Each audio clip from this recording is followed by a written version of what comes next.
Very good evening Kuldeep.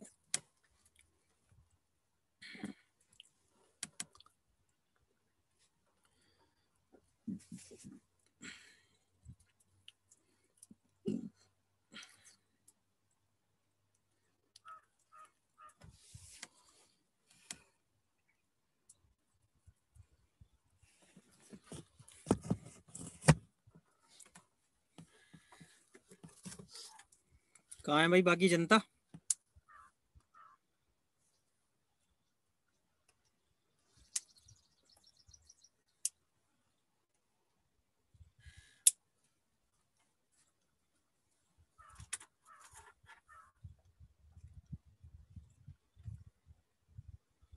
हाँ बेटा गांव में ही हूँ। देख लिया तुमने?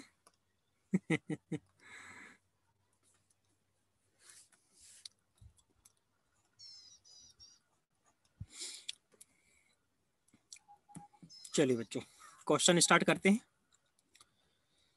एक पॉइंट है, state of stress at a point is sigma x sigma y sigma z, ये सब गिवन है। तो maximum normal stress at that point निकालोगे बेटा, इसका आंसर निकालिए जरा।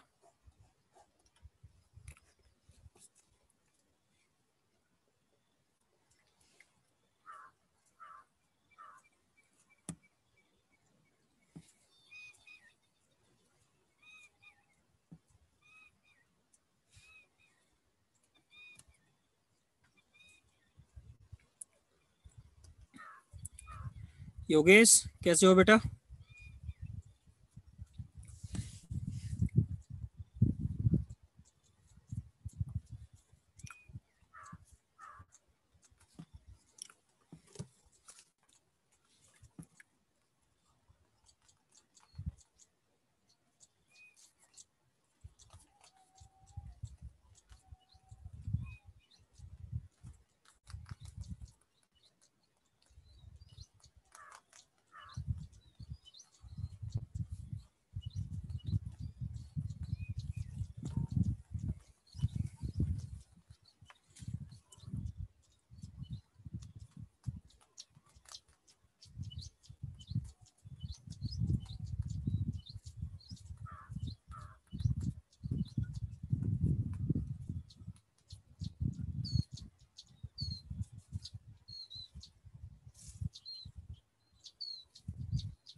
करेंगे बच्चों, इस क्वेश्चन को करिए जरा।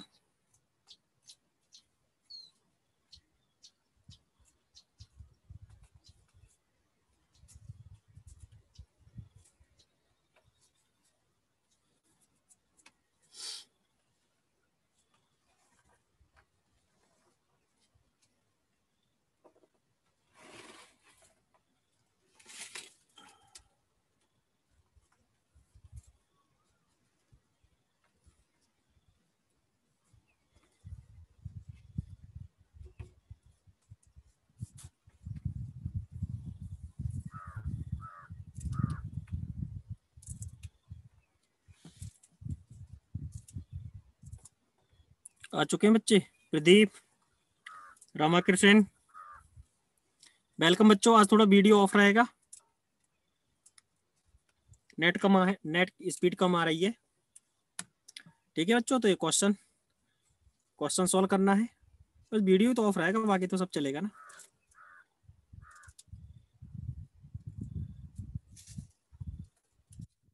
हाँ, नया टॉपिक ही शुरू कर रहे हैं बेटा बस। Yes, very good evening Ramakrishna. नया टॉपिक ही शुरू कर रहे हैं, कुछ क्वेश्चन इसके रह गए थे वो कंप्लीट करवा दें, एक दो क्वेश्चन, फिर करते हैं नया टॉपिक शुरू।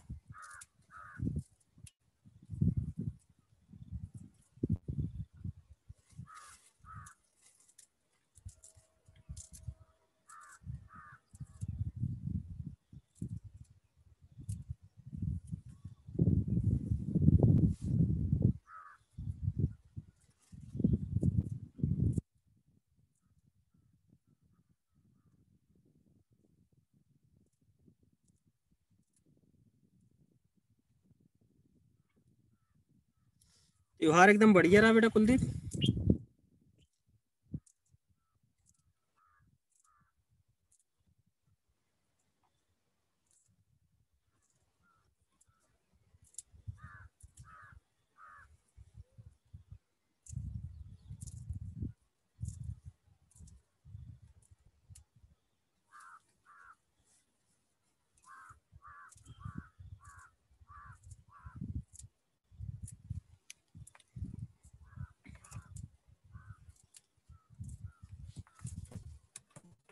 तो इसका आंसर तो करेंगे बच्चों की नहीं?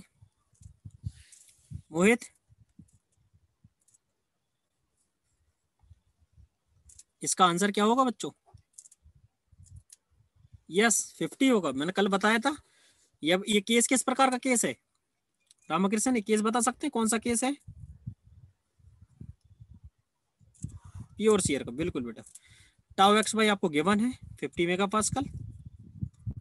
इस तरह से मोहर सर्कल बन जाता है और यहाँ पर आप क्या कर सकते हैं, जो मैक्सिमम प्रिंसिपल स्ट्रेस होगा that will be 50 mega pascal. Yes, ये क्वेश्चन बता सकते हैं?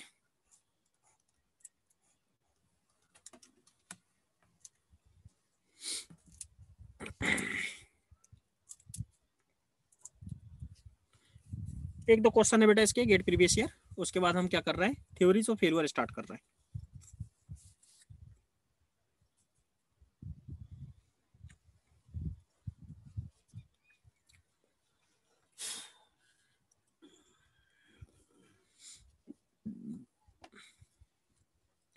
हम धना कार्ड वो स्टार्ट कर रहे हैं बच्चों, हम धना कार्ड वो स्टार्ट कर रहे हैं। आज तो बेटा खेत पर क्लास ले रहा हूँ आप लोगों की। खेत पर घूमने आया था, यहीं पर टाइम हो गया तो हमने कहा चलो क्लास ले लेते हैं। समझ गए बच्चों, इसलिए वीडियो ऑफ रहेगा आज। हाँ खेत पर है एकदम।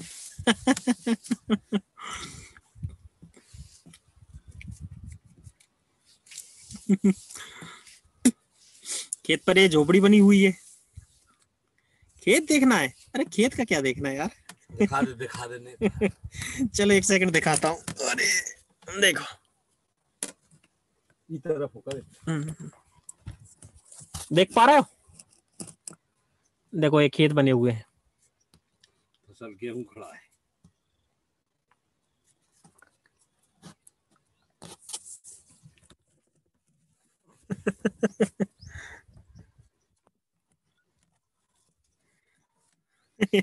इरिगेशन पढ़ा दे।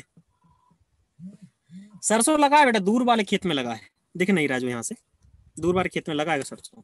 यस, सरसों लगा हुआ है।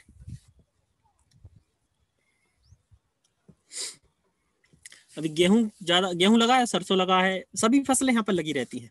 लाइक मटर भी लगा हुआ है, टमाटर, मिर्ची, आलू, और गेहूं लगा हुआ है, चने लगे हुए हैं। अभी नहीं कटते हैं आकाश, गेहूं तो अभी अप्रैल, अप्रैल अप्रैल में कटते हैं। यस, मार्च लास्ट और अप्रैल लास्ट, मार्च और अप्रैल मंथ में ही कटते हैं। इसका आंसर क्या होगा बेटा रामाकृष्ण? ठीक है बच्चों, इसलिए थोड़ा वीडियो आज ऑफ रहेगा और इसी के साथ एंजॉय करिए। आशीष आ गए बेटा? अच्छा आशीष ही पूछ रहा था गेहूं तो अब कटेगा नहीं, अभी नहीं कटने वाला बेटा। खेत देख लिया, चल इसका आंसर करिएगा, फिर मैं नया टॉपिक स्टार्ट करता हूँ।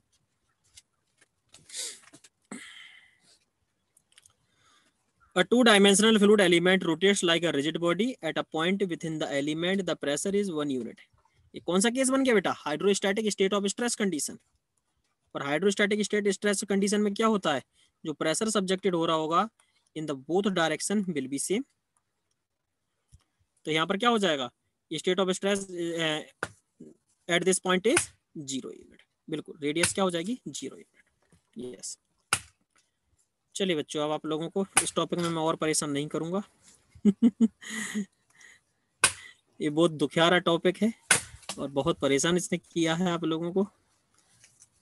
तो हम यहाँ पर करेंगे start different theories of failure. ठीक है,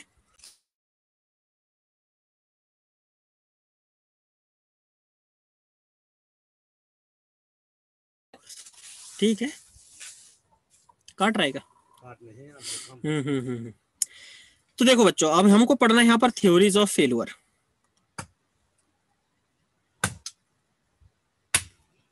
हाँ अभी प्रेशर वेसल बचा है, बिल्कुल बेटा, यस प्रेशर वेसल रह गया है, अभी कॉलम रह गया है, वो करेंगे सब। अब इसके बाद देखिए, आज थ्योरीज ऑफ फेल्यूर कंप्लीट हो जाएगा और कोशिश करेंगे कि थ्योरीज ऑफ कॉलम भी कंप्लीट हो जाए, और उसके बाद डिफ्लेक्शन और प्रेशर वेसल, बस 2 टॉपिक और रह गए। ठीक है, करते हैं कंप्लीट, जल्दी कंप्लीट हो जाएंगे। चलिए थ्योरीज ऑफ फेल्यूर पढ़ते हैं पहले क्या होता है। तो थ्योरीज ऑफ फेल्यूर से मतलब क्या होता है बच्चों? फेल्यूर से मतलब समझते हैं, देखिएगा यहाँ पर जो थ्योरीज ऑफ फेल्यूर बना है वो 2 वर्ड से मिलकर बना है, थ्योरीज एंड फेल्यूर। तो फेल्यूर तो समझते ही होंगे, फेल्यूर से मतलब होता है कि समथिंग यू आर एक्सपेक्टिंग और आप उसको मीट नहीं कर पाते हैं, देन यू थिंक कि आप फेल हो गए। ठीक है, ऐसे कुछ रहता है बच्चों। फेल्यूर का जो रहता है, कुछ आप एक्सपेक्ट कर रहे थे और ऐसा कुछ नहीं हो पाता, लाइक यू आर एक्सपेक्टिंग कि गेट में इस बार अच्छी रैंक आ जाए और नहीं आती है, तो यू विल थिंक कि यार फेल हो गए। ठीक है, तो ये रहता फेलियर। और जैसा कि मैंने यहाँ पर एक डेफिनेशन बनाई, इसके एग्जैक्ट कोई डेफिनेशन नहीं होती, when something does not meet our expectation we said we got failed. ठीक है, तो फेल्यूर हो सकता है कि हम उसको फेल्यूर मान लेते हैं। लेकिन बेटा हमको यहाँ पर क्या पढ़ना है, कंपोनेंट का डिजाइन करना है। जो हम यहाँ पर डिजाइनिंग करेंगे, तो डिजाइनिंग में फेल्यूर किस तरह से होता है वो हम यहाँ पर देखेंगे। तो डिजाइनिंग में फेल्यूर क्या होता है कि फेल्यूर जो 2-3 तरीके से हो सकता है। एक तो हो सकता है कि अगर किसी कंपोनेंट में जो डिफॉर्मेशन है वो क्या है, इलास्टिक लिमिट को क्रॉस कर जाता है। अगर इलास्टिक लिमिट को क्रॉस कर जाएगा तो आप देखेंगे कि कंपोनेंट में क्या हो जाएगा बेटा, प्लास्टिक डिफॉर्मेशन। आ गए बेटा सौरभ? चले, बहुत अच्छी बात है। तो यहाँ पर क्या होता है, जब किसी कंपोनेंट में डिफॉर्मेशन इलास्टिक लिमिट को क्रॉस कर जाएगा तो उसमें हो जाएगा प्लास्टिक डिफॉर्मेशन, या कह सकते हैं परमानेंट डिफॉर्मेशन। यहाँ पर कह सकते हैं कि यील्ड स्ट्रेंथ को जैसे ही वो क्रॉस करेगा कंपोनेंट, तो उसमें क्या हो रहा होगा, परमानेंट डिफॉर्मेशन हो रहा होगा। जब परमानेंट डिफॉर्मेशन होता है, या फिर कह सकते हैं किसी भी कंपोनेंट में स्ट्रेस यील्ड स्ट्रेस को क्रॉस कर जाएगा तो कंपोनेंट फेल हो जाएगा। दूसरा फेलियर का तरीका होता है कि वो कंप्लीटली फ्रैक्चर हो जाए, 2 पार्ट्स में डिवाइड हो जाता है, 2 पार्ट्स में सेपरेट हो जाता है, तो वो फ्रैक्चर होता है। तीसरा होता है elastic deformation cross the certain limit. Elastic deformation है बेटा, इलास्टिक डिफॉर्मेशन से मतलब होने वाला है कि with in the elastic limit हो रहा है, डिफॉर्मेशन आपका with in the elastic limit हो रहा है, but with in the elastic limit आपने सोचा था, देखिएगा इस प्रकार से आपने क्या किया, एक कंपोनेंट लिया और इस कंपोनेंट पर यहाँ पर बना हुआ है कुछ और लोड लगाया यहाँ पर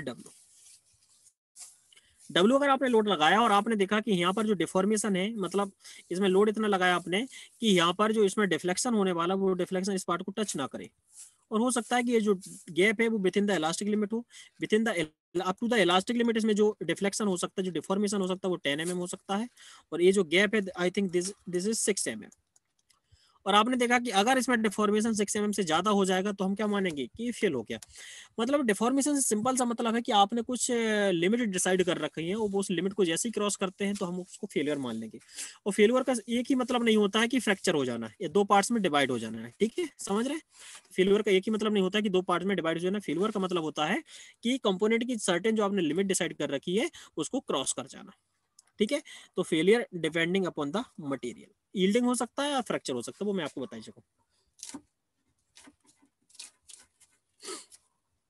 तो बेटा एस यूटी में क्या होगा, कंप्लीट फ्रैक्चर होगा। जैसे ही स्ट्रेस आपकी क्या करेगी, अल्टीमेट स्ट्रेस को क्रॉस करेगी, कंपोनेंट में क्या हो जाएगा, फ्रैक्चर हो जाएगा। और एस वाई टी को जैसे कंपोनेंट क्रैश करेगा, स्ट्रेस किसी कंपोनेंट में स्ट्रेस जैसे एस वाई टी को क्रैश करेगी तो उसमें क्या हो जाएगा, परमानेंट डिफॉर्मेशन हो जाएगा। लाइक अगर हम बात करते हैं डक्टाइल मटेरियल का, डक्टाइल मटेरियल में जैसे ही एस वाई टी को क्रॉस करेगा, टेंसर जो शियर यील्ड स्ट्रेंथ रहती है उसको क्रॉस करेगा, कंपोनेंट परमानेंट डिफॉर्मेशन हो जाएगा। तो डक्टाइल मटेरियल आपका यहाँ पर फेल हो चुका है। बट अगर हम बात करते हैं ब्रिटल मटेरियल की, तो उसमें क्या होगा, जब फेलुअर यानी आपका अल्टीमेट स्ट्रेस को क्रॉस करेगा तब कंपोनेंट फेल माना जाएगा। परमानेंट फेलुअर फेल है बेटा, इवन हम कह रहे, मैंने बताया क्या कि with in the elastic limit भी फेलुअर है, even with in the elastic limit भी फेलुअर है बेटा। परमानेंट डिफॉर्मेशन फेलुअर नहीं है, किसने कहा? मैं क्या कह रहा हूं कि हर एक चीज की अपन को अलग अलग रिक्वायरमेंट रहती है, अलग अलग रिक्वायरमेंट रहती है। जैसे अगर मैं स्प्रिंग की बात करता हूं बेटा, स्प्रिंग बना हुआ है और स्प्रिंग पर आप लोड सब्जेक्टेड कर रहे हैं। जब आपने स्प्रिंग पर लोड सब्जेक्ट किया तो लोड सब्जेक्ट होने की वजह से स्प्रिंग में क्या हुआ, डिफ्लेक्शन हुआ। अगर स्प्रिंग में बेटा परमानेंट डिफॉर्मेशन हो जाता है तो आप उसको स्प्रिंग को फेल्यूर नहीं मानेंगे आशीष? अगर स्प्रिंग पर आपने लोड सब्जेक्ट किया और स्प्रिंग में हो गया परमानेंट डिफॉर्मेशन, भाई लोड सब्जेक्ट किया कंप्रेस होकर के रह गई है, या टेंशन सब्जेक्ट किया तो टेंसाइल होकर के रह गई है, तो क्या आप उसको फेल नहीं मानोगे? मैं वही तो समझाने की कोशिश कर रहा हूँ कि फेल्यूर की कोई एग्जैक्ट डेफिनेशन नहीं होती, ये क्या करती है पॉइंट टू पॉइंट और according to the requirement change होती है। बताइए आशीष साहब, स्प्रिंग में अगर परमानेंट डिफॉर्मेशन हो गया तो स्प्रिंग फेल नहीं होगी? होगी ना? समझ गए? तो बेटा ये होता है फेल्यूर का मतलब होता है, हाँ डिपेंड करता है, बस मैं वही बता रहा हूँ ना, डिपेंड करता है डिफरेंट कंडीशंस पर। जैसे अगर आपने देखा कि कंडीशंस आपकी, मैंने ये एग्जांपल क्या लिया कि यहाँ पर इलास्टिक डिफॉर्मेशन, इलास्टिक लिमिट तक परमिसिबल डिफॉर्मेशन 10 mm है, लेकिन अगर ये 6 mm से भी ज्यादा हुआ, नहीं प्रदीप ऐसा नहीं है कि रॉड में थोड़ा सा भी जो एलोंगेशन है वो फेल हुआ है, नहीं नहीं ऐसा नहीं है। एक्चुअली क्या है बेटा, रिक्वायरमेंट रहेगी प्रदीप, रिक्वायरमेंट रहेगी कि अगर रॉड में ऐसे रॉड बना हुआ है यहाँ पर एक, और रॉड पर आपने क्या किया टेंसाइल लोड लगाया, तो इसमें अगर डिफॉर्मेशन आपका क्या होता है 1 mm, ऐसे आपका एक लिमिट है, आपने लिमिट डिसाइड कर दी कि 1 mm तक अगर डिफॉर्मेशन होता है तब तो ठीक है, इट्स ओके नो प्रॉब्लम, और 1 mm से जैसे ज्यादा हो गए तो आपके अनुसार तो वो फेल हो गया ना, आपकी रिक्वायरमेंट थी कि इसमें डिफॉर्मेशन मैक्सिमम 1 mm तक हो सके। तो ऐसा मैं बिल्कुल ये नहीं कह रहा हूँ कि रॉड में थोड़ा भी डिफॉर्मेशन हुआ तो रॉड फेल हो जाएगी। डिफॉर्मेशन फेलवर का मतलब होता है कि जैसा कुछ आप एक्सपेक्ट कर रहे थे, मतलब यहाँ पर आपने, आपको एक इस प्रकार के कंपोनेंट की जरूरत है जिसमें डिफॉर्मेशन केवल 1 mm हो, और अगर 1 mm से ज्यादा हो गया तो फेल माना जाएगा। इसके लिए हम क्या करेंगे, इसमें मटेरियल इस तरह का लेंगे ना हम कि उसमें डिफॉर्मेशन 1 mm से ज्यादा ना हो। समझ गए बेटा प्रदीप? बाकी सभी बच्चे फेलुअर का मतलब समझ गए? फेलुअर का मतलब केवल फ्रैक्चर परमानेंट पर डिफॉर्मेशन नहीं होता है। फेलुअर का मतलब होता है कि अगर आपने कुछ परमिसिबल लिमिट थी, उस लिमिट को क्रॉस कर गया कंपोनेंट, तो कंपोनेंट इज फेल्ड। क्लियर बेटा? मोहित, आकाश, रामकृष्ण, समझ गए ना बच्चों? ओके। अब आते बेटा थ्योरीज। फेलुअर की डिफरेंट डिफरेंट थ्योरीज होती हैं। जैसे सपोज आपके आईआईटी जेई, जेई एडवांस में आपका सिलेक्शन नहीं हुआ,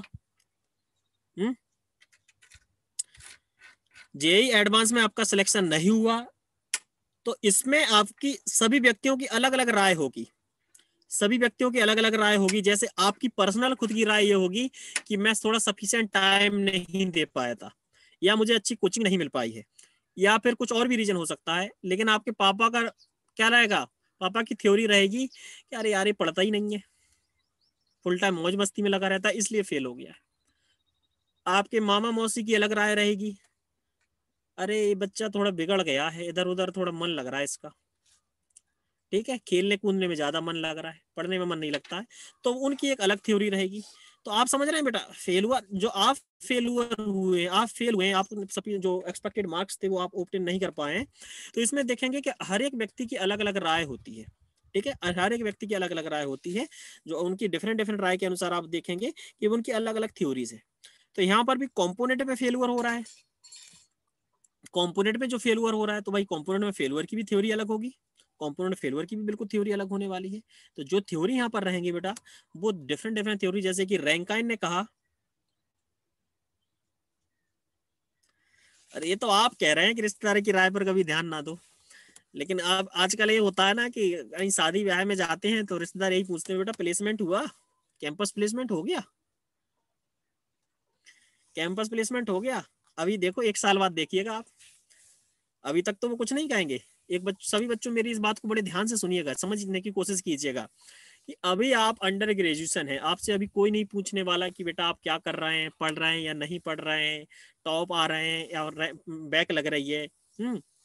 तो हाँ, बस जैसे ही आप बेटा पास आउट होंगे, जैसे ही आप पास आउट होंगे और शादी ब्याह में कहीं पर भी मिलेंगे तो रिश्तेदार जानबूझ करके आएंगे आपके पास। वैसे 4 साल से आप, जरूरी नहीं कि आपसे बात कर रहे हो, जरूरी नहीं कि वो 4 साल से आपसे कोई मतलब हो। एक तो उन्हें मतलब था कि जेई एडवांस में सिलेक्शन तो नहीं हो गया, चलो बड़ी खुशी हुई कि भाई सिलेक्शन नहीं हुआ, फिर ऊपर से सहानुभूति तो दे ही देते हैं कि अरे बेटा सिलेक्शन नहीं हो पाया, बड़ा दुख लग रहा है, लेकिन इन एक्चुअल तो अंदर से खुशी रहती है ना। हाँ हाँ बिल्कुल, तो अंदर से तो खुशी रहती। अब उनको रहेगा, अब उनके दिमाग में ये रहेगा कि शर्मा जी का लड़का बीटेक कर रहा है भाई, शर्मा जी का लड़का बीटेक कर रहा है, या फलाने या ढिकाने का लड़का बीटेक कर रहा है। हाँ हाँ, तो पूछे, वो सोचेंगे भाई कैंपस प्लेसमेंट तो नहीं हो गया। अब इसके बाद जब जैसे आप पास आउट होने को होंगे तो पूछेंगे भाई ये कैंपस प्लेसमेंट तो नहीं हो गया है, और कहीं जॉब तो नहीं लग गई, गेट में तो नहीं फोड़ दिया। हाँ हाँ हाँ, बिल्कुल बिल्कुल। तो ये चीज रहती है, इसलिए बेटा मेरी तो यही राय है कि अभी अंडर ग्रेजुएशन है, अभी आपसे कोई कुछ नहीं पूछने वाला, दबा के पढ़िएगा, मन लगा के पढ़िएगा और रैंक फोड़ दीजिएगा। जब रैंक फोड़ दोगे तो सभी के मुंह वैसे ही बंद हो जाएंगे। तो, लेकिन जैसे ही पास आउट आप हो जाओगे तो एक जो एक्सटर्नल जो सोसाइटी का प्रेशर रहता है बेटा, वो बहुत ज्यादा रहता है। ठीक है, आप मेरी बात समझने की कोशिश करिएगा कि जब आप पास आउट होने के बाद तैयारी करते हैं ना, तो एक जो सोशल प्रेशर रहता है ना, वो बहुत ज्यादा रहता है, और वो कहीं ना कहीं आपको अफेक्ट करता है। जिन बच्चों ने क्या हुआ 12th के बाद 1 साल तैयारी की होगी बैठ के, उन लोगों को वो लोग इस बात को फील भी कर सकते हैं। ठीक है, समझ सकते हैं। हाँ हाँ, और क्या, बिल्कुल बिल्कुल। इसलिए अभी टाइम है तो बना लीजिएगा। तो बेटा यहाँ पर हम देखेंगे कि डिफरेंट डिफरेंट थ्योरीज थी इन फेल्यूर, जैसे कि रैंकाइन ने कहा, एक रैंकाइन थ्योरी है, एक गेस्ट एंड टेरेस का थ्योरी है।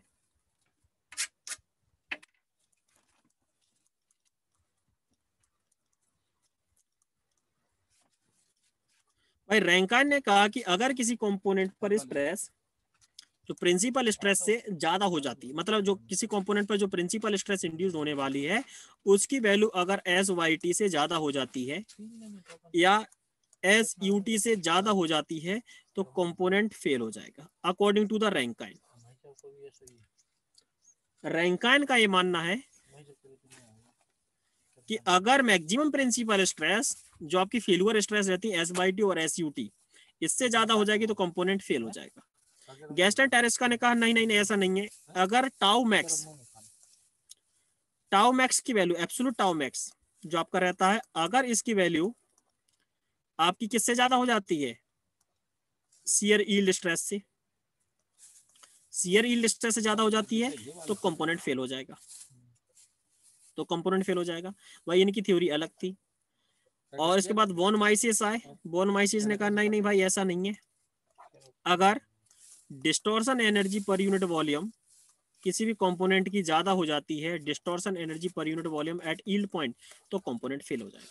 तो आई होप कि समझ में आ रहा होगा कि बेटा यहाँ पर डिफरेंट डिफरेंट थ्योरीज हैं, और इन डिफरेंट डिफरेंट थ्योरीज में अगर आप देखें तो हर एक साइंटिस्ट ने अपना अपना थ्योरी दी है। उन्होंने कहा कि नहीं फेल्यूर इस तरह से होता है, समझ रहे हैं, तो ये फेल्यूर है डिफरेंट। तो अब हम उनको डिटेल में देखते हैं। अच्छा, इसके उनको पढ़ने से पहले एक और चीज रहती है, need of the theories of failure. बता सकते हैं बच्चों क्या जरूरत थी थ्योरी ऑफ फेल्यूर पढ़ने की? कोई एक थ्योरी से काम नहीं चल सकता था क्या? आशीष, प्रदीप, सेफ्टी, ओके। और मतलब मैं पूछना चाह रहा हूँ कि थ्योरीज ऑफ फेल्यूर को पढ़ने की जरूरत क्या थी? What is the need of the theories of failure?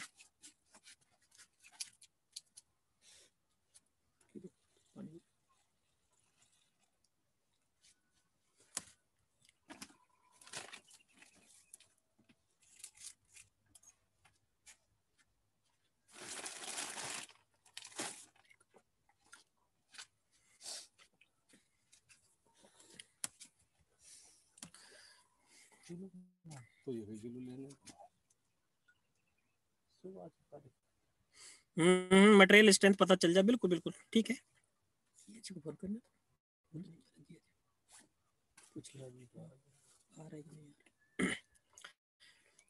हाँ देखिए, ये सब जो आपने बताया वो बिल्कुल सही है, बट एक्चुअल जो पॉइंट होता है वो मैं आपको बताता हूँ। एक्चुअल जो पॉइंट होता है वो मैं आपको बताता हूँ। जैसे बेटा मुझे बताओगे जो एस वाई टी होता है एंड एस यू टी जो होता है, ये आपको कब मिलता है? उन्हीं को फोन आ रहा है, जी का फोन आ रहा है। ऐसे एस वाई टी जो होता है और एस यू टी होता है, ये कब मिलता है आपको? ये मिलता है in the universal testing machine. और यूनिवर्सल टेस्टिंग मशीन में हम क्या करते हैं, एक यूनि एक्सेल लोड सब्जेक्ट करते हैं। दूर कर पाते, यहां पर हम यूनि एक्सेल लोड सब्जेक्टेड करते हैं। एस वाई टी और एस यू टी हमें कब मिलता है? जब हम किसी कंपोनेंट पर यूनि एक्सेल लोड सब्जेक्टेड करते हैं। जब हम यूनि एक्सेल लोड सब्जेक्टेड करेंगे इस तरह से, तो हमको ये प्रॉपर्टीज, डिफरेंट फेल्यूर प्रॉपर्टीज मिलती हैं। क्लियर बच्चों? एस बाई टी और एस यू टी हमें कब मिलता है? जब हम किसी कंपोनेंट पर यूनिएक्सल लोड सब्जेक्टेड करते हैं। क्लियर बच्चों? तो क्या हम इन प्रॉपर्टीज का यूज जब किसी कंपोनेंट में बाईएक्सल लोड सब्जेक्टेड हो रहा है,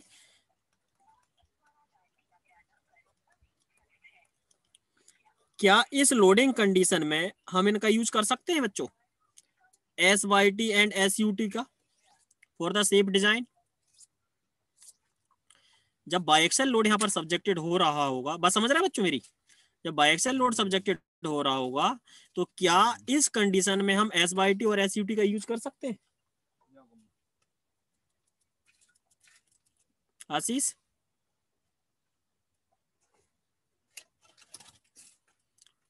रामाकृष्ण बताइए जरा बेटा। नहीं कर सकते ना, बिल्कुल बिल्कुल नहीं कर सकते। और बेटा अगर बाईएक्सल, अब देखिए मोस्टली जो कंपोनेंट होते हैं आपके, वो बाईएक्सल लोडिंग से ही सब्जेक्टेड होते हैं।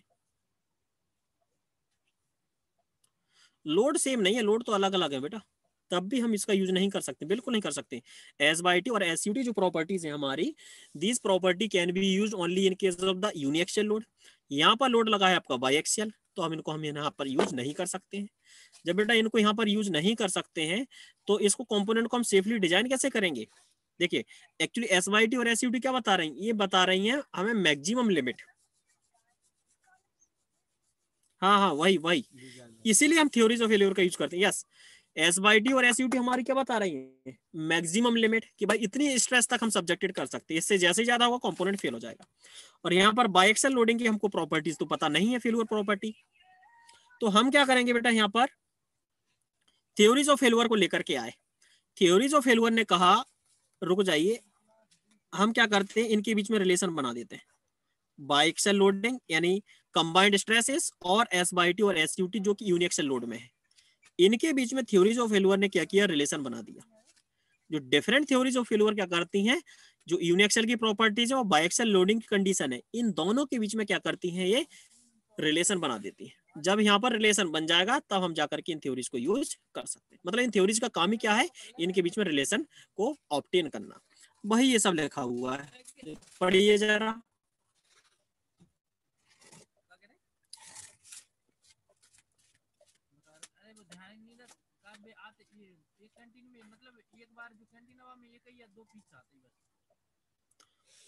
देखो बेटा, theories of failure are used to determine the safe dimension of a component when it is subjected to combined stress or biaxial or triaxial state of stress.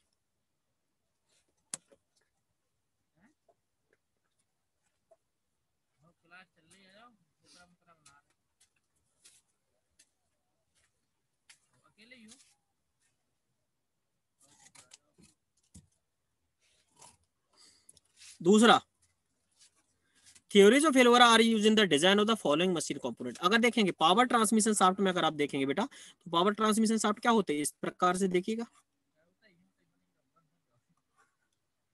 Torque यहाँ पर सब्जेक्टेड हो रहा है, टॉर्क यहाँ पर सब्जेक्टेड हो रहा है, और पुली यहाँ पर लगी हुई है, तो यहाँ पर लोड लग रहा है डब्ल्यू। तो बेटा यहाँ पर अगर हम देखेंगे, एक आ रहा होगा आपका इस प्रकार से लोड, इस प्रकार से स्ट्रेस आएगी नॉर्मल, और यहाँ पर लग रहा होगा किस तरह से शियर टाउ, मतलब बाईएक्सल लोडिंग से सब्जेक्टेड है कि नहीं। तो इस डिफरेंट कंपोनेंट में अगर आप देखेंगे तो बाईएक्सल या कंबाइंड स्ट्रेसेस से सब्जेक्टेड होता है, और strength properties as yield strength and ultimate strength are obtain in uniaxial loading condition, ठीक है। But these properties can not use for the biaxial and triaxial loading condition. जो मैंने समझाया वही सब यहाँ पर लिखा हुआ है, ठीक है बच्चों।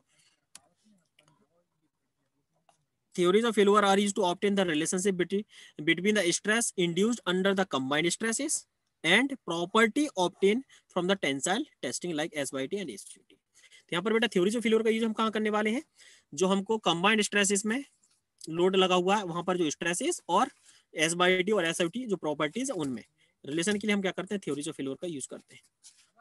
Under the combined loading all theories of failure give the different result, सभी थ्योरीज ऑफ फेल्योर अलग अलग रिजल्ट देंगी, तो हमको क्या करना होगा बेटा, एप्रोप्रिएट थ्योरी ऑफ फेल्योर को सिलेक्ट करना होता है।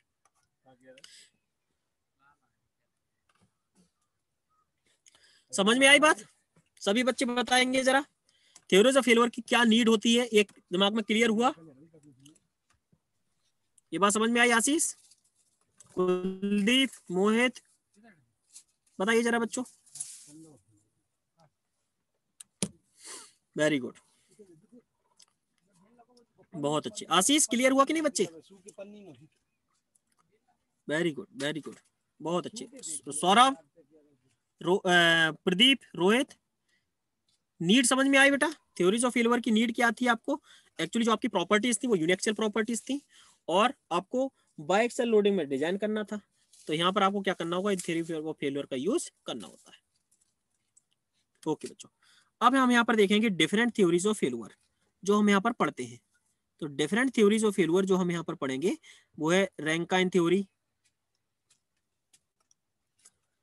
पहला होता है मैक्सिमम प्रिंसिपल स्ट्रेस थ्योरी या रैंकाइन थ्योरी भी इसको बोला जाता है, और दूसरा होता है मैक्सिमम शियर स्ट्रेस थ्योरी, और तीसरा होता है मैक्सिमम प्रिंसिपल स्ट्रेन थ्योरी और टोटल स्ट्रेन एनर्जी थ्योरी, और नेक्स्ट होता है आपका मैक्सिमम डिस्टॉर्शन एनर्जी थ्योरी या बॉन माइसिस थ्योरी। तो मेनली बेटा आपको क्या करना है, ये तीनों इलास्टिक थ्योरी रहती है, आपको इलास्टिक लिमिट में इनको अपन को स्टडी करना होता है। 1, 2 एंड 3, इन तीन थ्योरी को हमको यहाँ पर पढ़ना है, ठीक है। ये थ्योरी हमारी काफी ज्यादा हेल्पफुल होती है।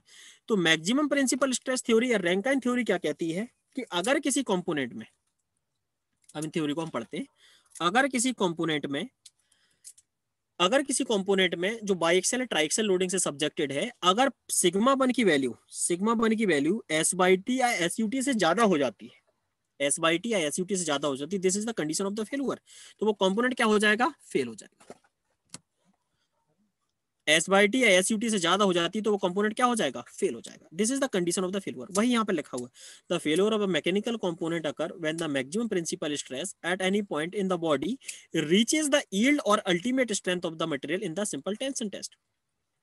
सिंपल जो टेंशन टेस्ट में आपकी जो प्रॉपर्टी रहती है, इसको जैसे ही क्रॉस करेगा तो कंपोनेंट क्या हो जाएगा, फेल हो जाएगा। सिग्मा वन जैसे ही इसके बराबर होगा, एस से ज्यादा होगा, कंपोनेंट आपका फेल हो जाएगा। दूसरा होता है condition for the safe design, क्योंकि अगर हम इसको सेफली डिजाइन करना चाहते हैं तो sigma one should be less than equal to sigma permissible. Sigma one की जो वैल्यू है बेटा आपकी, वो सिग्मा परमिसेबल से लेस देन इक्वल टू होना चाहिए। और चूंकि आपका फैक्टर ऑफ सेफ्टी क्या होता है, it is failure stress divided by permissible stress. तो परमिसेबल स्ट्रेस यहाँ से क्या हो जाएगी बच्चों आपकी, SYT failure divided by factor of safety, यानी sigma one should be less than equal to SYT divided by factor of safety. तो देखिए बेटा, अब हम क्या करते हैं, जैसे मैंने कल आपको ये तो निकालना सिखा दिया था, जैसे कि कंबाइंड लोडिंग का केस है, sigma x, sigma y, sigma x और सिग्मा वाई, और यहां पर लगा हुआ है आपका क्या, टाउ एक्स वाई। तो बेटा यहां से हम प्रिंसिपल स्ट्रेस कैसे निकालते हैं वो हम कल सीख चुके थे।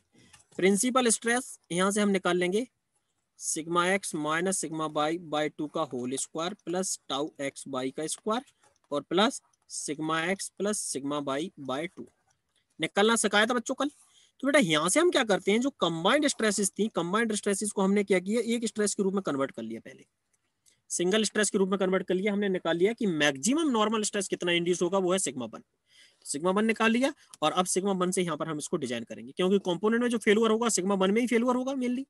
तो सिग्मा वन यहाँ पर जो होगा वो इस प्रकार से, मतलब maximum rank principal stress theory या रैंकाइन थ्योरी कहती है कि अगर आपकी जो मैक्सिमम प्रिंसिपल स्ट्रेस है सिग्मा वन, उसकी वैल्यू अगर आपकी S/T या SUT से ज्यादा हो जाएगी तो कंपोनेंट क्या हो जाएगा, फेल हो जाएगा।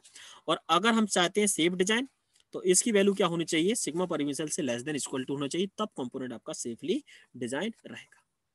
बात समझ में आई बच्चों? प्रदीप, कुलदीप, बात क्लियर हो गई बच्चों? मैक्सिमम प्रिंसिपल थ्योरी किस प्रकार से वर्क करती है, तो सिंपल सा सिग्मा वन आपको अगर निकालना आता है, सिग्मा वन की वैल्यू अगर S/T से ज्यादा हो जाएगी तो कंपोनेंट फेल, और अगर आप सेफली डिजाइन करना चाहते हो sigma one should be less than equal to sigma permissible, और सिग्मा परमिसेबल आप कहां से निकालते हैं, वो यहां से निकालते हैं। क्लियर है बच्चों? चलिए आगे बढ़ते हैं। Assumptions in the Rankine theory में पहला अजम्पशंस क्या रहता है कि neglect the effect of the other two stresses sigma 2 and sigma 3। Sigma 2 और सिग्मा 3 के इफेक्ट को नेग्लेक्ट करना है, and failure due to shear is neglected. अपन ऐसा मानते हैं कि शियर में थ्योरी आपकी फेल नहीं हो रही, मतलब कंपोनेंट वो शियर में फेल नहीं हो रहा, वो केवल किस में फेल हो रहा है, नॉर्मल स्ट्रेस में। और नॉर्मल स्ट्रेस में कौन सा कंपोनेंट वीक रहता है बच्चों, रामाकृष्ण? नॉर्मल स्ट्रेस में या टेंशन में कौन सा कंपोनेंट वीक रहता है, बताया था मैंने, रामाकृष्ण? नॉर्मल स्ट्रेस में कौन सा कंपोनेंट वीक रहता है बेटा? कंक्रीट, बिल्कुल। जो ब्रिटल मटेरियल होते हैं वो क्या करते हैं जनरली, अगर हम देखेंगे नॉर्मल टेंसाइल फोर्स, टेंशन में क्या रहते हैं, वीक रहते हैं। यस बेटा कुलदीप, वेरी गुड। अगर आप देखेंगे नॉर्मली इन टेंशन में ये क्या रहते हैं, वीक रहते हैं। बहुत अच्छे। Saurabh, Yogesh, sigma one formula वाली, अरे बेटा ये बनी हुई, अरे वो मैंने इसको आगे पीछे लिख दिया बस बेटा, और ज्यादा परेशान मत हो। वो एक्चुअली रूट लग गया तो मैंने कहा कौन हटाए पहले, तो sigma x plus sigma y को यहाँ पर लिख दिया, और ये मैंने इस साइड। ठीक है प्रदीप, ठीक है बच्चों। तो ये लिखा हुआ है देखो, this theory is suitable for the safe design of the brittle material component under every state of the stress condition. ऐसा क्यों, because brittle material are weak in tension, और सिग्मा वन क्या है हमारी, टेंसाइल स्ट्रेस है कि नहीं, तो इस प्रकार से। चलिए एक क्वेश्चन करके बताएंगे बच्चों, फिर फैक्टर ऑफ सेफ्टी निकाल सकते हैं इसका।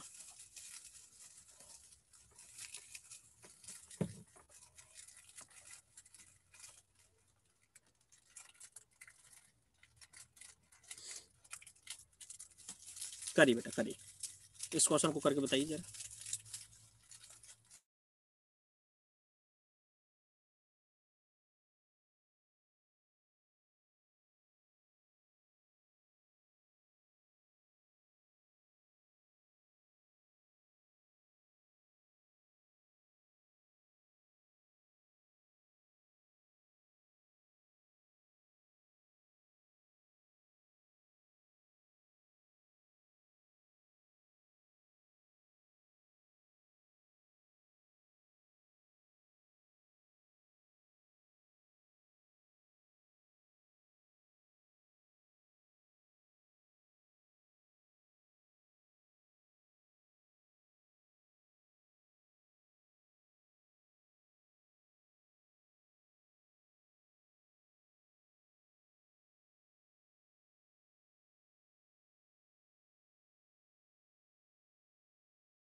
बहुत अच्छे बच्चों, वेरी गुड प्रदीप।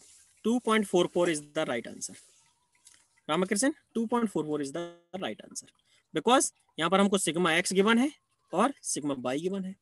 तो सिग्मा वन हम यहाँ से निकाल ही लेंगे, क्या निकलेगा, 100 प्लस 40 डिवाइडेड बाय 2, और यहाँ पर हो जाएगा 100 माइनस 40 डिवाइडेड बाय 2 का स्क्वायर प्लस 80 का स्क्वायर। Very good. यहाँ से बेटा सिग्मा वन कितना निकला है Ramakrishna,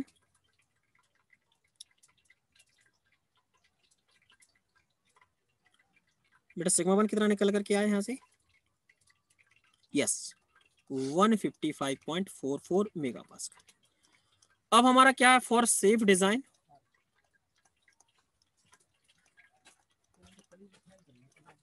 for safe design sigma one should be less than equal to S by T S U T divided by factor of safety.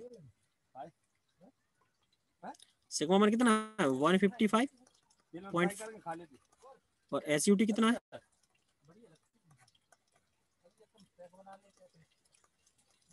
यहाँ से करेंगे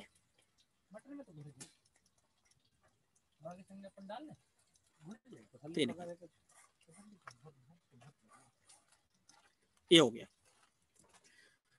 और बेटा सौरभ आंसर निकला कि नहीं? मोहित, आकाश, योगेश,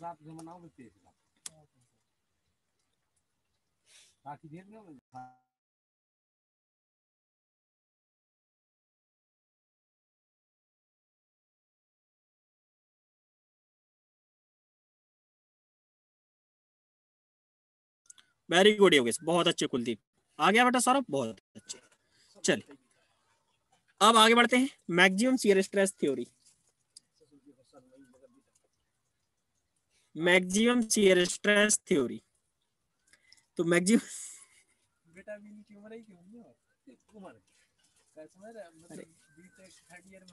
सुनो,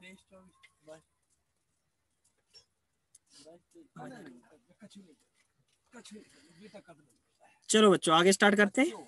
मैक्सिमम शियर स्ट्रेस थ्योरी, तो ये जो थ्योरी होती है होती गेस्ट एंड टेरेस का थ्योरी।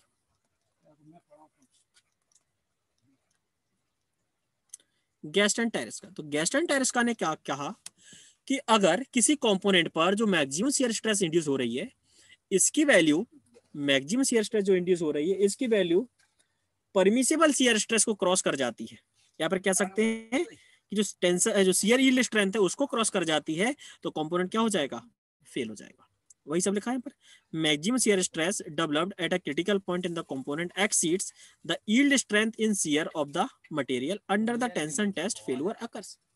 जो टेंशन टेस्ट में बेटा शियर यील्ड स्ट्रेंथ आता है उसको अगर ये कंपोनेंट क्या करेगा? क्रॉस कर जाएगा, एक्सीड कर जाएगा, तो कंपोनेंट क्या हो जाएगा? फेल हो जाएगा।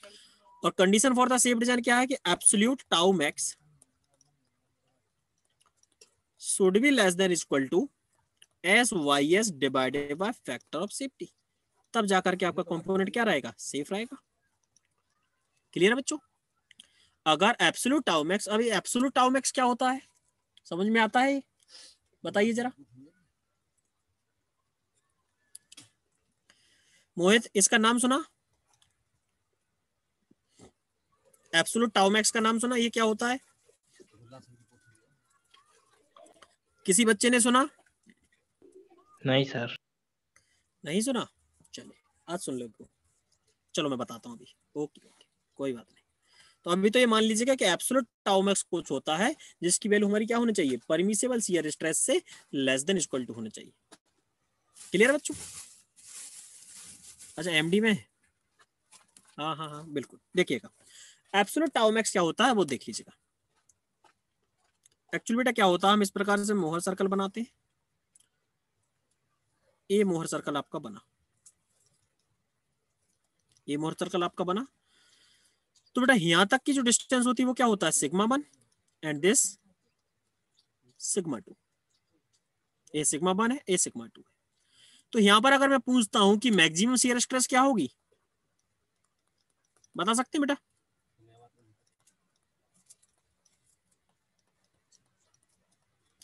मैक्सिमम शियर स्ट्रेस क्या होगी? इसकी रेडियस के बराबर। यस, और रेडियस क्या होगी रामाकृष्ण? रेडियस क्या होगी बेटा? Sigma 1 plus sigma 2 divided by 2। नहीं प्लस नहीं, sigma 1 minus sigma 2 yes sir, minus by 2।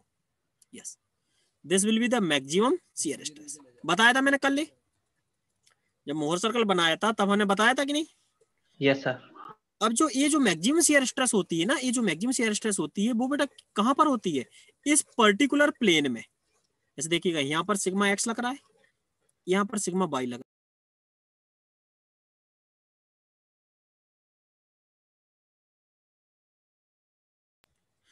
ये सिग्मा एक्स लग रहा है और सिग्मा वाई लग रहा है, तो इस पर्टिकुलर प्लेन में ये मैक्सिमम शियर स्ट्रेस है। या फिर मैं बोल सकता हूं इसको बोला जाता है इन plane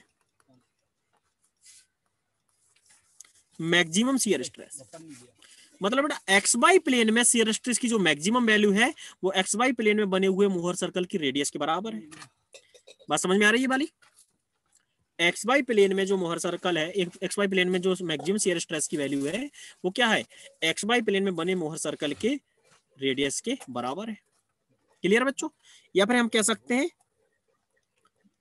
x by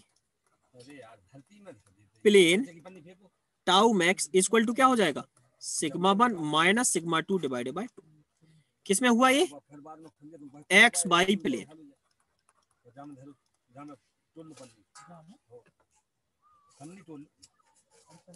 x y plane में हुआ। अब अगर बेटा यहां पर बना हुआ है, अब मैं बात करता हूं बाई जेड प्लेन में। अगर मैं बात करता हूं बाई जेड प्लेन में, तो यहां पर देखिएगा सिग्मा 2 जो बना हुआ है वो यहां तक क्या रहता है, सिग्मा बाई रहता है, और सिग्मा जेड हमारा क्या है, 0 बाई। थर्ड प्लेन में तो कोई स्ट्रेस नहीं है, जब थर्ड प्लेन में कोई स्ट्रेस नहीं है तो सिग्मा जेड हमारा क्या हो जाएगा, 0। सिग्मा जेड हुआ 0। अगर मैं क्या करता हूँ बाई और जेड प्लेन में मोहर सर्कल बनाता हूँ तो कुछ इस तरह से बनेगा, सॉरी ओरिजिन से पास होगा ये, कुछ इस तरह से बनेगा कि नहीं बच्चों, ये बताइए। ये हो जाएगा इन वाई जेड प्लेन। क्लियर है, बात समझ में आई बच्चों? ये देखिएगा, ये यहाँ तक एक्स प्लेन में जो स्ट्रेस थी वो हमने यहाँ पर डिनोट की है, और यहाँ तक जो बाई प्लेन में स्ट्रेस थी वो हमने डिनोट की है, और जेड प्लेन में तो कोई स्ट्रेस नहीं है तो वो 0 है। तो बाई जेड प्लेन में अगर मैं बनाता हूं तो बाई जेड प्लेन में एक मोहर सर्कल बन जाएगा, और इस मोहर सर्कल में जो इन प्लेन मैक्सिमम होगा, या कह सकते हैं by z plane tau max equal to क्या हो जाएगा बेटा, sigma 2 minus sigma 3 by 2। Sigma 2 और सिग्मा 3 तो चूंकि 0 है बाई एक्सल के, तो सिग्मा 2 बाई 2। इसी प्रकार से मैं अगर बात करता हूं in X Z plane, in X Z plane tau max, तो वो क्या हो जाएगी, सिग्मा 1 माइनस सिग्मा 3 बाई 2, जो कि क्या हो जाएगी, सिग्मा 1 बाई 2। क्योंकि सिग्मा 3 क्या है, 0। अगर मैं एक्स जेड प्लेन के लिए मोहर सर्कल बनाता हूं बच्चों तो कुछ इस तरह से बनेगा।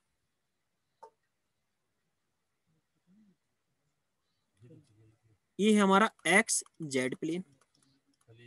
तो तीनों प्लेन में हमने निकाल ली, तो तीनों प्लेन की यहां पर हमारे पास शियर स्ट्रेस निकल आई है। तो एब्सोल्यूट जो टाउ मैक्स होता है ये क्या होता है, maximum of all in plane tau max. जो तीनों प्लेन में शियर स्ट्रेस मैक्सिमम हो रही है उसका जो मैक्सिमम होगा that will be the absolute tau max. समझ रहा बच्चों बात?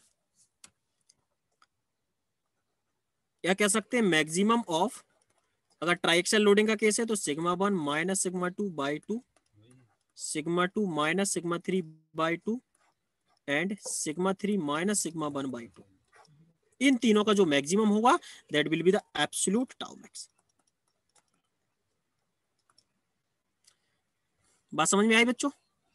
प्रदीप, मोहित, एब्सोल्यूट टाउ मैक्स क्या है, तीनों प्लेन में हमको स्ट्रेस निकालना होता है और उसका जो मैक्सिमम होता है, एक्चुअली क्या होता है एक प्लेन एक पॉइंट से अगर हम देंगे तो इनफाइनाइट नंबर ऑफ प्लेन पास होंगे, और इनफाइनाइट नंबर ऑफ प्लेन पास हो रहे हैं तो जो 3 प्लेन होंगे पर 3 जो परपेंडिकुलर प्लेन होंगे इन पर जो स्ट्रेस होती है वो मैक्सिमम निकलती है, वो हमने यहाँ पर निकाल ली। तो ये होता है एब्सोल्यूट टाउ मैक्स। ठीक है, तो अब एब्सोल्यूट टाउ मैक्स हमको क्या करना होता है, सिग्मा 1 सिग्मा 2 निकाल लेना, तो सिग्मा 3 अगर बाई एक्सल लोडिंग के केस है तो सिग्मा 3 की वैल्यू 0 और वहां से इसको सॉल्व कर लेना होता है। क्लियर है?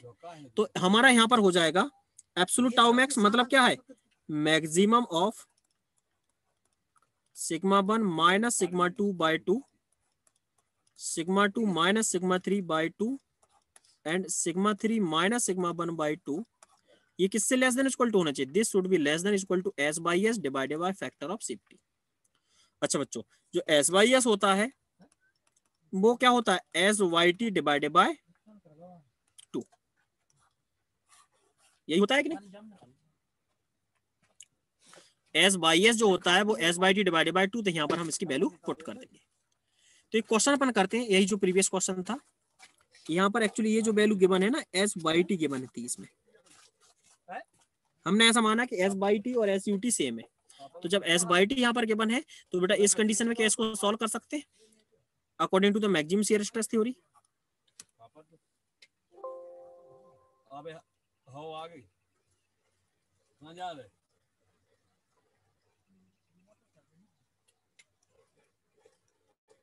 कैसे को आंगन में खुद भैया फिर चली जा। बस बस धूलो फिर एक मिलेगा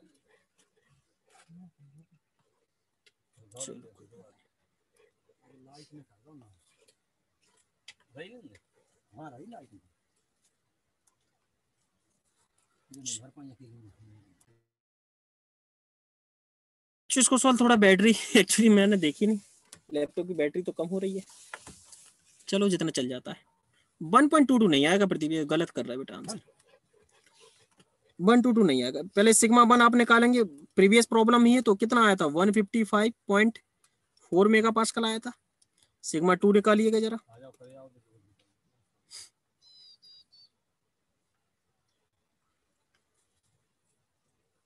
सिग्मा 2 आप निकालोगे तो निकलेगा -15.4 मेगा पास्कल।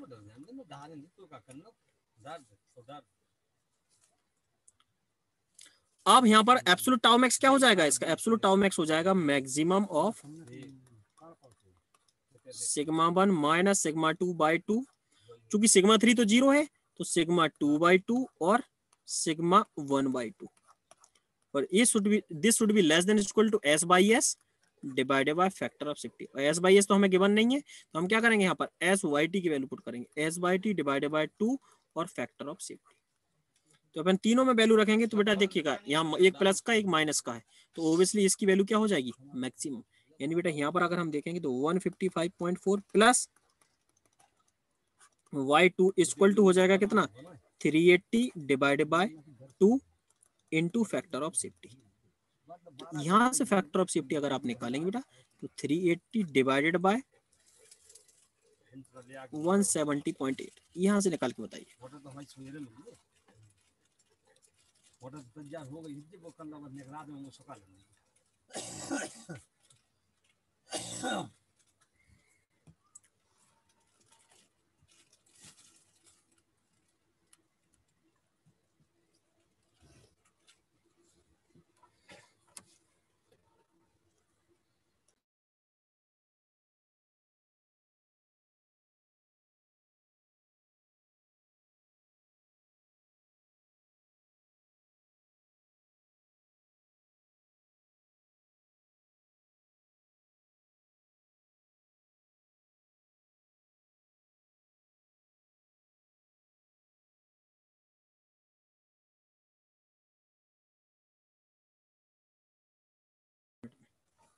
यस बेटा 2.22 आ जाएगा। Very good sir. रामकृष्ण 1.98 नहीं आएगा बेटा, 2.2 समथिंग आ जाता है। मतलब इस तरह से आप निकाल लीजिएगा, मुझे एग्जैक्ट नहीं पता कि 15.4 ही निकल रहा था, जो भी वैल्यू निकल रही है वो आप निकाल लीजिएगा। सिग्मा 2 बेटा हम कैसे करते, कल बताया था मैंने, sigma x plus sigma y equal to क्या होता है sigma 1 plus sigma 2। Sigma x जब आपका 100 है और ये 40 है और ये 155 है तो यहाँ से सिग्मा 2 नहीं निकलेगा, -15.4, कल बताया नहीं था मैंने।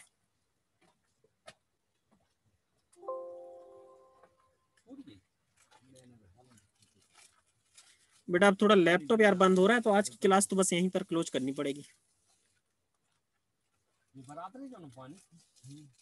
हाँ तो डिवाइडेड बाय 2 था ना, तो 2 से 2 कैंसिल कर दिया मैंने रामकृष्ण, 2 से 2 मैंने कैंसिल कर दिया यहाँ पर, इसका जो सम हुआ डायरेक्टली उसे नीचे ले गया, समझ रहे बच्चों।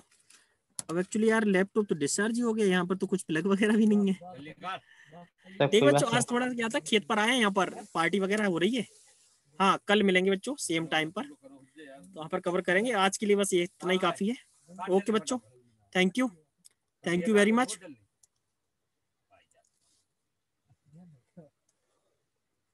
अब थोड़ा पार्टी वगैरह एंजॉय कर लिया जाए। जल्दी आओ। ओके बच्चों, थैंक यू बेटा, थैंक यू।